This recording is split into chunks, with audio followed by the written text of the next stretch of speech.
Hello everyone. Today we're going to be discussing a section of Book 2 of Plato's Republic, around 357a to 368b. It's a section of Book 2 of Plato's Republic, which includes one of its most important parts called Glaucon's Challenge. So that's what we're going to cover today. To zoom back a little, we're going to be talking about virtue ethics in this class, ethics concerning what kind of a person you should be. And as an example of a virtue ethicist, we're going to be reading some, but not all, of Plato's Republic. That is, we're going to be covering just the parts of Plato's Republic which can teach us a little about virtue ethics given the limited time that we have left in the semester. So let's begin.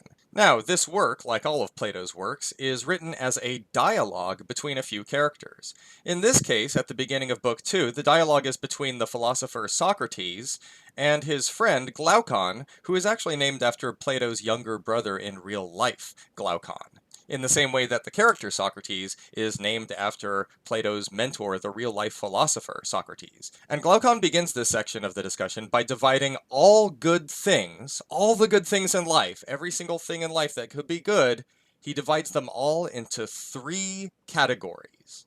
These categories are meant to be exclusive, so if you're in one category, you're not in the other. They're meant to be exhaustive, so there aren't any ways to be a good thing that does not include being in one of these, right? And he says that all goods must fall into one of these three things. The first kind of thing are things which are pleasant but useless. They're pleasant, they feel good, we enjoy them, but they're useless. They don't do anything. They're not useful to get anything else. Glaucon characterizes this type of good, or these types of goods, as harmless pleasures from which nothing results afterwards beyond enjoying them. That's what he says at the very beginning when he describes these. He says that there is a sort of good that we welcome, not because we want to get anything else out of it, but just because it's sort of good on its own. That's this first type of good. Things that are just good on their own, they're not useful for anything else, and we just sort of enjoy them on their own. They're pleasant, but they're useless. Those are type 1 goods. Type 1 goods are pleasant, but useless. Some examples of pleasant but useless goods might be a song that you listen to just for fun. It doesn't help you get anywhere or do anything. Or if you're thinking of a song that does help you do stuff like be productive, put that example aside and pick an example of a song where it doesn't help you be productive, but you like listening to it anyway. Right? Or most works of art are like this, whether they're movies or really pretty pictures, right? You enjoy them, but they're not necessarily useful for anything. You just like them on their own. You know, watching a funny YouTube video, having a nice conversation with a friend. Those are things that don't necessarily help you get anything, but they're enjoyable, right? So all of those are type 1 goods, according to Glaucon. All of those are pleasant, but they're useless. Okay? Type 2 goods are things that are pleasant and they're useful. They're pleasant and useful, right? So there are three examples that Glaucon gives that help us understand that, right? First, sight, or being able to see, right? Being able to see is pleasant. Even if the thing that you're looking at isn't that pleasant to look at, just being able to see it, being able to see by itself is a nice thing, right? The ability to gaze at things and to look at them and to repeat the experience of encountering them by continuing to look at them, right? That's something that we like all on its own. But in addition to liking it, and in addition to it being pleasant, it's also quite useful, right? Sight helps us not bump into things, and it helps us avoid hazards, and it helps us seek out what we want, right? So sight is something, it's pleasant, but it's also useful, right? Another type of thing that's a type 2 good, something that's both pleasant and useful, is health. Health, right? Being healthy, on one hand, it's pleasant. It just feels good to be healthy. When you're healthy, you just feel better, right? But in addition to feeling good, being healthy is also useful. If you're healthy, it does not take as much effort, or it does not require as much pain to move about in the world and to seek what it is that you want. If you're healthy, it actually helps you get what it is that you want. You can last longer, you can endure more, right? Health is something that's useful, in addition to being pleasant, right? So we've got sight, we've got health, and the third example is knowing or knowledge, right? Knowledge is something that's just pleasant. It's just neat to know things, right? It's neat to know that light travels at 186,292 miles per second in a vacuum, right? It's neat to know that fungi, in many ways, have more in common with animals than with plants. Oh, right. It's neat to know how a computer works. It's just neat to know lots of these things, right? It's cool. It feels good. It's pleasant to know. But, in addition, knowledge is also useful. Knowing about things allows you to interact with them better, more efficiently. It allows you to find them more easily. It allows you to avoid dangerous things more easily, right? It allows you to cure ailments. Knowledge is useful, and it's also pleasant, right? So type 1 goods are the goods that are pleasant, but they're not useful at all, like just a fun YouTube video. Type 2 goods are goods which are pleasant and useful, right? Type 3 goods, the last type, are goods that are not pleasant at all. They're not pleasant, but they are useful, right? So they're useful, but they don't really feel good at all, right? Glaucon gives the example of medical treatment, right? Imagine getting a root canal, or imagine getting rabies shots, right? Or imagine getting surgery. Those things, they feel unpleasant. Even the after effects feel unpleasant. There's no reason why you would go and pursue those things for fun, normally, right? But they are useful, right? If you have an infection, getting medical treatment is useful even if it doesn't feel good. If you have a tooth that needs fixing, getting a root canal is useful even if it doesn't feel good, even if the treatment itself while you're undergoing it does not feel good. Another example of a type 3 good that Glaucon lists is wage earning, or going to work, right? As much as we would like to all enjoy our work in life, and as much as a valuable ideal that is to hold, as we go about our business, most of us do not do all of our wage earning labor just for the fun of it. Otherwise, we wouldn't be demanding to be paid, right? Right? Wage earning, right? The labor that you do at the cash register, or the labor that you do in the yard or wherever it is that you work, right? That is burdensome. It's not pleasant on its own, normally, but it's useful, right? Or at least we can think about those examples in a way that confirms Glaucon's division, right? We can understand that all the goods in life, you might divide them up between the things that are pleasant but they're useless, the things that are pleasant and useful, and the things that are not pleasant but useful. What about things that are not pleasant and they're also useless? Well, those aren't goods, are they? There's nothing pleasant about them, and they're also useless. Those wouldn't be goods at all, right? So for Glaucon, all the goods that there are, they've got to be one of those 3 things. Can it differ from person to person? Oh, sure, probably, right? There are lots of healthy behaviors where if you're a healthy person, they feel good for you. And if you're not a healthy person, they feel like effort and you don't want to do them, like exercise, right? Exercise typically feels much better to healthy people than it does to the unhealthy people who never exercise, right? So you might say that for the unhealthy person, regular exercise might be more like a type 3 good, right? But for the healthy person, they see it more as a type 2 good, right? And there's some interesting discussion of cases. We're not going to carry out a prolonged discussion of those cases here, however. The point is, Glaucon thinks that all the goods in life are divided into these 3 types. Type 1, pleasant but useless. Type 2, pleasant and useful. Type 3, not pleasant but useful. Those are all three of the types of goods. At that point, Socrates asks, where would you place justice among them? Justice. That's what the whole dialogue of the Republic is about, after all.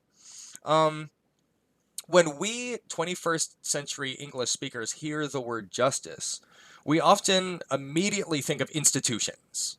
We think of courts, we think of interactions with the law, we think of civil demands for justice, right?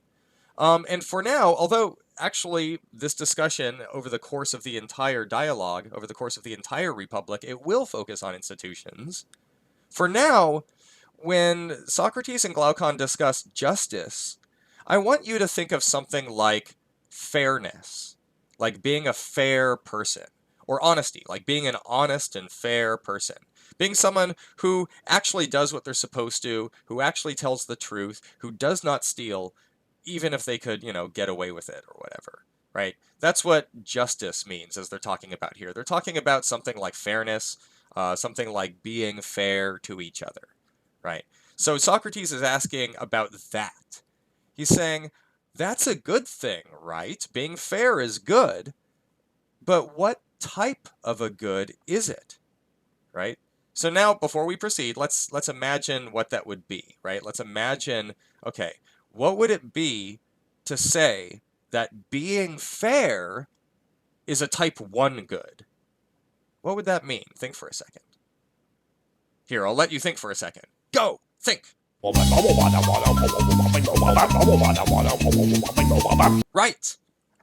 If fairness, or justice, were a type 1 good, that would mean that being fair, it's pleasant, but it's not useful.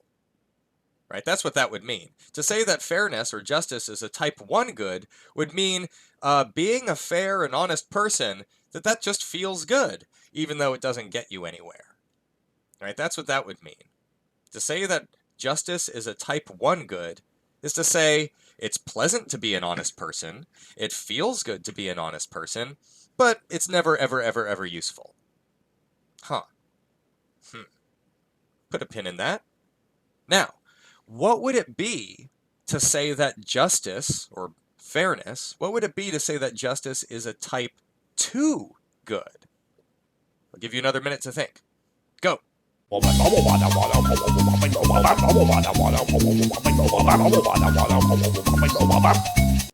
That's right. For justice to be a type 2 good is for it to be pleasant to be a fair and honest person, and for it to also be useful, right?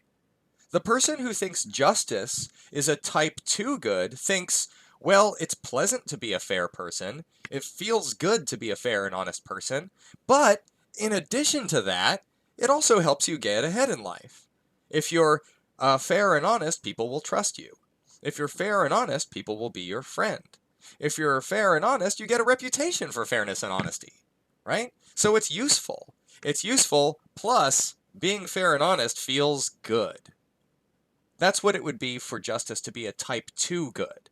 Is to say, it's just great, it just feels good to be fair and honest, but also being fair and honest helps you kind of get ahead. It's useful to do that sort of thing, right? That's what it would be for justice to be a type 2 good. Now, what would it be for justice, fairness, being fair, what would it be for that to be a type 3 good? Another minute to think. Go.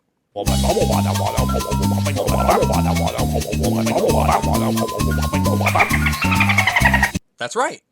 For justice to be a type 3 good is for it to be useful to be fair and honest, but there's nothing pleasant about it. That's what it would be for justice to be a type 3 good. If someone thinks that justice is a type 3 good, they think that, yeah, it's useful to be fair and honest if you keep your word and if you don't steal from people, right? If you're fair and if you're honest, people will trust you. You'll get a reputation for being fair and honest, and it'll make it easier to go about life. It'll be easier to deal with everyone if you're fair and honest. It's useful, but it's not pleasant. There's nothing pleasant about being fair or honest by itself. Just being honest, that doesn't give you any pleasure. That's what someone would think if they thought that justice is a type 3 good. Okay? So right after Glaucon lists these 3 different types of goods, divides all the goods in life into these 3 different categories, they ask, well, what kind of good would justice be? What kind of good would fairness be? Right? And now that we know what they're asking, we can look at their answers. Socrates says, I think justice would be the second type of good, because justice is awesome, basically.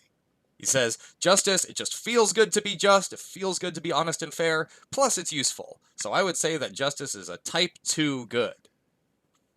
But Glaucon, he doesn't disagree. And it's important to establish this, that the character of Glaucon does not disagree. The character of Glaucon, he even says, is not that I disagree with you, I just want to hear more of a reason, right? Glaucon agrees that justice is a type 2 good, but he says, that's not what the majority of people think, Socrates. The majority of people think that justice is a type 3 good, right? Glaucon claims that, according to most people, you kind of have to be fair and just because it's useful and it'll be really inconvenient if you're not fair and honest, but it doesn't feel good. There's nothing pleasant about being honest or fair. It's just useful. And Glaucon wants to know what makes it okay to think that justice is a type 2 good when everyone describes it as a type 3 good. And he wants to know how he should respond to people who say that it's a type 3 good, right? So this is what he does from here on out. At this point, Glaucon gives 3 arguments to Socrates. 3 arguments for why justice is a type 3 good, right? The first argument is an argument about where justice came from, where the idea of being fair even came from, right? Glaucon's first argument says justice started out as a type 3 good. It started out that way. If you look at its origins, it always was a type 3 good. That's what his first argument's going to be. Glaucon's second argument says that most people understand justice to be a type 3 good. That's how most people see it, right? The first argument is an argument about where justice came from, and he's saying that justice started out as a type 3 good. The second argument says most people see justice as a type 3 good. That's how they see it, right? And Glaucon's third argument is an argument that says it actually makes sense to see it that way. It makes sense to see justice as a type 3 good, right? And he wants to know how to respond to them. So far, we've covered Glaucon's division of goods, right? What the 3 types of goods are according to Glaucon. And we've also thought a little bit about what justice would be if it were in each of those categories, what type of a good it would be, right? From here on out, we're going to focus on 3 more arguments, right? Don't confuse Glaucon's 3 arguments that we're about to cover with his division of goods, because that also has 3 categories. In fact, there's a lot of 3s in the Republic. Don't confuse them all, right? So we're going to cover an argument concerning justice's origins, an argument concerning how most people see justice, and an argument about what the sensible view of justice might seem to be, right? The origins of justice, how most people see it, and whether that makes sense. Okay? All right. Glaucon's first argument concerns where justice came from, its origins. In our original condition, in which civilization was nascent and we were pulling ourselves up from animal life and we were civilizing ourselves, when we first started to set up laws in contracts, says Glaucon, it went this way. People, on one hand, they like doing bad things to other people, right? They like to take other people's stuff. They like to take other people's things. They like to take advantage of other people. But they don't like it when other people do that to them, right? I might like taking someone else's stuff, but I don't like it when my stuff gets taken. That's my stuff. Or it became mine when I took it, right? Glaucon says that on one hand, people wanted to do bad things to each other, but they didn't want bad things done unto them.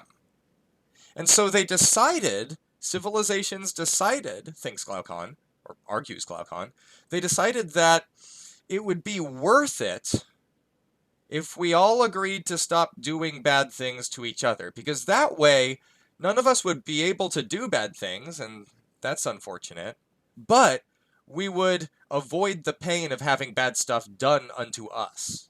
Glaucon thought that the origins of fairness, that where justice comes from, is people making a compromise, right? They agree not to do criminal things, if in exchange for that they get to live in a place where criminal things aren't done to them. It's a compromise, right? But now look, if something is a compromise, and it's a kind of compromise that you reluctantly agree to this way, right? That suggests that justice, when it started out, this kind of reluctant agreement, that wasn't something that people chose because it was pleasant. People weren't just like, oh, I know, let's be fair to each other. It feels good. No. Instead, they said, I guess we'll be fair. We gotta, in order to avoid the pain of unfairness, right? In other words, not pleasant, but useful. That's Glaucon's argument for thinking that justice started out as a type 3 good, that justice originated as a type 3 good, right? Is that naturally people wanted to do bad things and didn't want bad things done to them. And if people naturally wanted that, then justice would start out as a type 3 good. So, justice started out as a type 3 good. That's basically Glaucon's first argument. That's his argument that says justice started out as a type 3 good, okay? That's his first one. The second argument is one that involves a thought experiment that I'm sure you've encountered, right? When I was a little kid, I used to pretend to be invisible. And that was before there were all these fancy, expensive movies about invisible people with their invisible rings and so forth. But one fun thing is that in Glaucon's second argument, he tells the story of Gyges. And in particular, this guy, Gyges, he found a ring. The story was, there's a guy, Gyges, he's a shepherd, and he was just tending to his flock when suddenly there was an earthquake that cracked the ground open. And in the crack of the ground, he found a magic ring. He found that when he flipped the symbol atop the ring, its signet, when he turned part of the ring, it made him invisible. And then when he unturned it, he could become visible again. Right? Cool. Right? And so what he does with this ring is he immediately turns invisible, goes to the royal palace, kills the king, seduces the king's wife, takes his place, and rules the land as the richest person in all of human history. Right? Why does Glaucon bring this up? Well, he says this. If you give an honest person a ring like that, you'll soon find them doing dishonest things.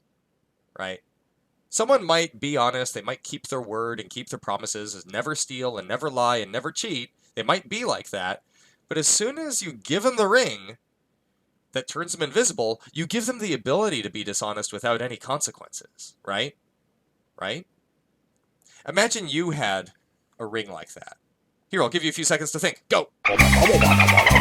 If you had a ring that turned you invisible, what would be the first thing you do? Is it an honest thing? Is it a fair thing that you could do if you weren't invisible? I doubt it. You're probably thinking of doing something dishonest. And that's Glaucon's point. Glaucon's point is that the only reason why people are honest or fair, the only reason why they are just, is because they don't have a ring like that. In other words, it's not that people are honest and fair just because it feels good. They're honest and fair because they can't get away with it. And maybe you're thinking, oh, wait a minute, I'm an honest person. If I had the invisibility ring, I would just use it in a nice way, like not to be embarrassed when I go out to walk my dog, or something like that. But Glaucon thinks that if that's the way you're speaking, either you're dishonest or you are in the very small minority of people. Again, Glaucon's saying that according to most people, justice is a type 3 good. It's something that you do because you gotta, because it's useful, but not because you really like it on its own. And the way he argues for this is he says, look, most people, if you gave them an invisibility ring, they would just use it to do dishonest things immediately, no matter how honest they were before. And that shows that they wanted to be dishonest this whole time. They found dishonesty to be pleasant. They didn't find honesty to be pleasant on its own and chose it for that reason. They chose honesty as a compromise, as something necessary, as a type 3 good. Right? So that's Glaucon's second argument. It goes like this. The majority of people, if given a ring of Gyges, would be dishonest. If it's true that the majority of people would be dishonest if given a ring of Gyges, then most people see justice as a type 3 good. So, most people see justice as a type 3 good. Right? That's Glaucon's second argument. Okay? We got 2 out of 3. And we're not done yet. He has another argument for claiming that justice is a type 3 good. It has to do with the idea of a craft, or a science, or, in Greek, a technê. A technê is a body of knowledge or a skill that isn't hogwash, to use a G-rated word, right? Some things that people claim that they do, and some things that people claim that they study, they're hogwash. They're nonsense. They're not principled and they're not scientific. But a technê is something that's scientific, something that's principled. We might say it's a science or an art or a craft, right? We might talk about the science of medicine or the art of medicine or the craft of medicine. In any case, Glaucon asks us to consider someone who is a master of the art of being dishonest. Imagine someone who is a master of being unjust, so that they are an expert when it comes to the skill of deceiving and lying and cheating, right? And we're going to compare that person who's an expert, who makes no mistakes, to the person who's an expert at being fair, an expert at being honest, an expert at always keeping their word and never cheating, and never making mistakes at their expertise, right? Imagine someone who's a master of the art of injustice, of dishonesty, and they never make a mistake, versus someone who's a master of the art of fairness and justice and never makes a mistake. What's going to happen to those people in life, right? Glaucon thinks that, well, if the dishonest person is never caught, which they won't if they're a true master, because a master knows what their craft can accomplish and what it cannot, right? Somebody who's a master at being dishonest, they're going to be able to avoid detection, avoid punishment, pin their crimes on other people, and indeed get the reputation and the rewards for being perfectly honest, right? If you're a master of dishonesty, then you get to enjoy the reputation for honesty, right? You get to enjoy the fact that nobody suspects you, right? Because you're a master of your dishonesty. You're not some amateur liar, you're a master liar, right? But what about the person who's a master at being honest? What about the person who's an expert at telling the truth always, and an expert at keeping their word? How are they going to fare in life? Well, Glaucon thinks that it's very easy to cheat those people. It's very easy to step on those people. It's very easy to set them up to be guilty of something, and since they always tell the truth, they're going to end up saying some truth that will incriminate them because you associated them with your crimes, right? It's easy to pin the crimes and steal from and, in other ways, abuse and exploit the just people. And so Glaucon says, look, if you're faced with a choice of what craft to master, right? What would it make sense to become an expert in? It looks like it's better to be an expert at dishonesty than an expert at honesty. It's better, and it makes more sense to pursue the craft of injustice than the craft of justice, right? And that's Glaucon's third argument, that it makes more sense to see justice as a type 3 good than not, right? Glaucon's third argument says, the master of injustice will always do better than the master of justice in all dealings. Second, if the master of injustice will do better than the master of justice in all dealings, then it makes sense to think of justice as a type 3 good. So, it makes sense to think of justice as a type 3 good. That's Glaucon's third argument, right? So, here's where we're at in covering book 2, right? Glaucon comes in and he says, look, I think all the good things in life are divided into these 3 categories. There's the stuff that's pleasant but useless, there's the stuff that's pleasant but useful, and then there's the stuff that's not pleasant at all, but it is useful. What do you think fairness is, Socrates? Oh, you think fairness just feels good and it's also useful? That's not what I've heard. I've heard that fairness and justice and honesty, well, that's a load of BS, and that the only reason to be fair and honest is because you gotta, because it's more useful, because it's more convenient, because you don't want to get caught. And let me give you 3 arguments for that conclusion, Socrates, because I really want to know how to respond to them. Ooh. Right? And then he gives us the first argument, which says justice it always started out as a type 3 good. The second argument, which says justice, everyone thinks of it as a type 3 good. Ask them what they do with an invisibility ring. And then the third argument that says it makes sense to think of justice as a type 3 good. What would you want to be a master of? Telling the truth? Being a master of telling the truth? Huh. So at this point, with these arguments, it becomes clear what Glaucon is asking and what he wants Socrates to show. He wants Socrates to give him a reason to think that being honest and being fair does just feel good. It does just make your life better all on its own. Not only is it useful and convenient to be fair and to be honest and to not be a liar or a cheater, but if you do that, your life will feel better. It's just pleasant. He wants Socrates to show that justice is not just a type 3 good, but a type 2 good. And since they agree on its usefulness, really what he's asking for is for Socrates to show him that justice is pleasant. Right? Show how on earth justice could be something which all by itself just feels nice, just feels good, just improves your life because you feel better. Show that, Socrates. That's Glaucon's challenge, by the way. Glaucon's challenge is to show that being fair, all by itself, independently of rewards or reputations, makes one's life happier. And after asking that, Glaucon actually ups the ante. He actually ups the standard for what he wants Socrates to say. He says, show me that just by being honest and fair, show me that just by being just, I am guaranteed to have a happier life than anyone who is unfair, no matter how many millions of dollars they have. Right?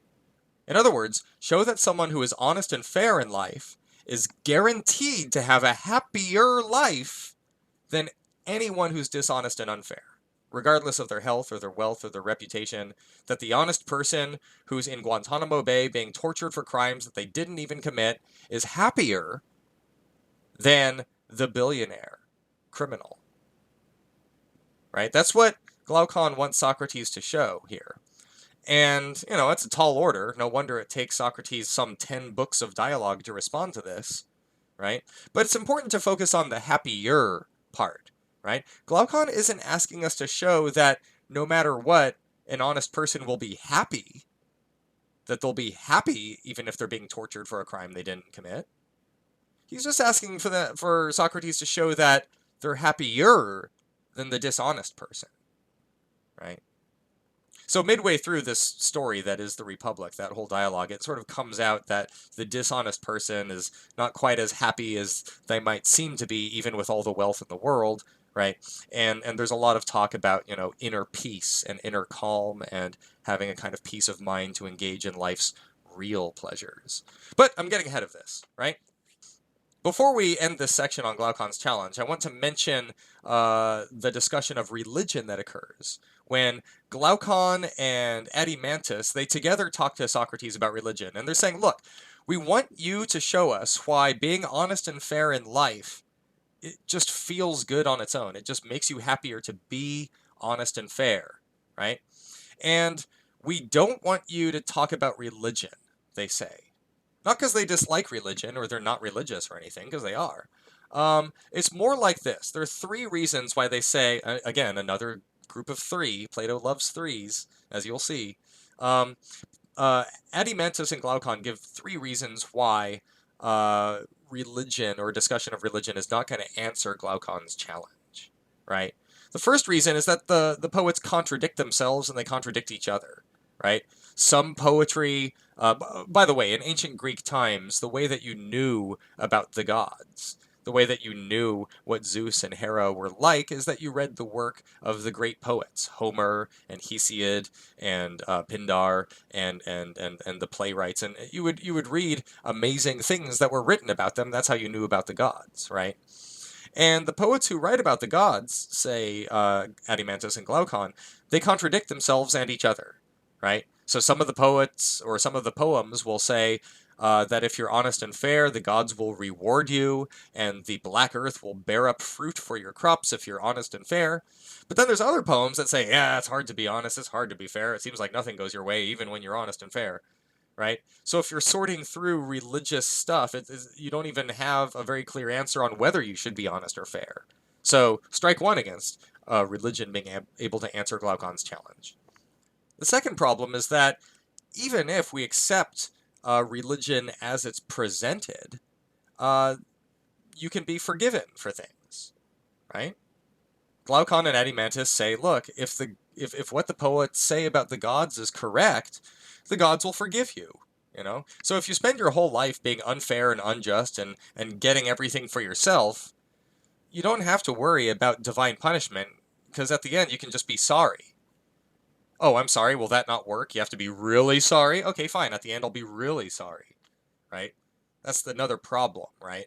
Is that if you're going to bring religion into trying to answer Glaucon's challenge, you're going to have to deal with the fact that even the gods' punishment does not seem that reliable. They can only punish the people who aren't willing to be sorry for the bad stuff they did. But finally, and most importantly, this is the main reason, is that if your answer to the question of why be fair and honest is the gods will give you a good punishing if you don't, well, that doesn't show you how justice is good on its own, does it? It just shows you more of a reason why it's useful to be just, right? But it doesn't mean that being honest and fair just feels good. It doesn't mean that being honest and fair just makes you happy by itself. The fact that dishonesty gets punished doesn't change whether justice feels good, right? And what Glaucon wants Socrates to show is how on earth justice could be something that improves your life by way of making you feel better, by way of making your life go more pleasantly. How can being a fair person contribute to that? And we're going to move on to sort of answer Glaucon's challenge. We're going to look at the bits of the Republic that purport to answer it, or at least the bits which you could take apart and minimally use to answer Glaucon's challenge.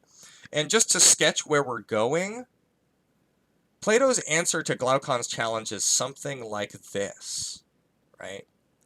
If you're a fair and honest person, then you alone, and not the unjust person, you alone will have the peace of mind which is necessary to engage in life's best pleasures, right? But in order to explain that answer and understand it, we need to talk about first what on earth a peace of mind is, what psychology is like, what the best pleasures are, and that's what we're going to look at in the coming 3 video lectures about the first half of Platonic psychology as it appears in Republic Book 4, the second half of Platonic psychology as it appears in Republic Book 4, and a little bit of stuff about pleasure and the most choice-worthy pleasures as they're discussed in Book 9.